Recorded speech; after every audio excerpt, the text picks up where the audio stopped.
effectively mitigated? Absolutely, Todd. And I think this is exactly what the Americans anticipated. It's what most international analysts anticipated. And it actually is reminiscent of 2020 when Iran fired at Iraq, a military base, injuring about 100 American soldiers after the Americans killed Soleimani. So this is what Iran was expected to do. It looks good in front of their population.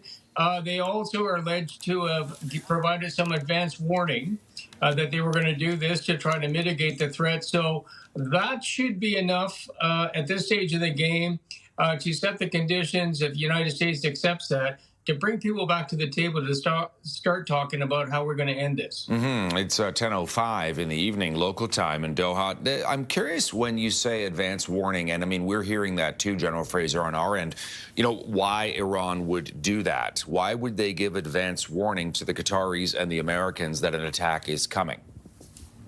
This is the diplomatic talk for, we got to do something, but we're going to tell you what we're going to do so you can shoot it down and protect your people. So we're not really interested in escalating this war to a new level, but we need to retaliate. And everybody understands what the rules are.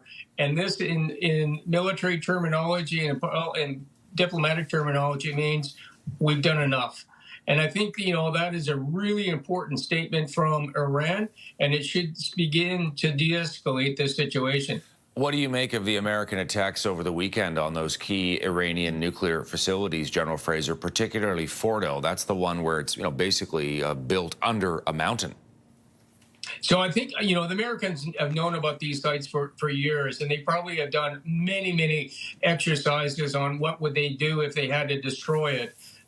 And so, you know, this still was a very detailed, planned operation, but ones that the Americans had in their hip pocket for a very long time. And they are the only nation in the world that had these 30,000-pound bunker busters to actually do it. So when they had the opportunity, this really does strike a serious blow to the nuclear program for Iran. It was, in many ways, a long time in coming, but a necessary hit. Hey, before we go, is that going to be it? My understanding is, you know, there may need to be a series of successive attacks on some of these facilities because they are just so well protected.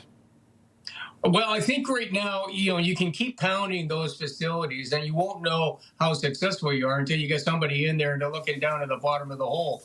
And nobody's going to be allowed to do that. But that's not the point. The point right now is, can we get people to the table and say, we're going to stop doing a nuclear program?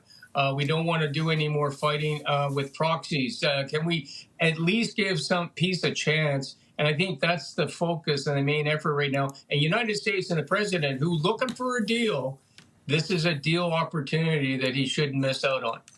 General Fraser, always a pleasure. Thank you for this. We'll talk again real soon, I have a feeling. Todd, thank you.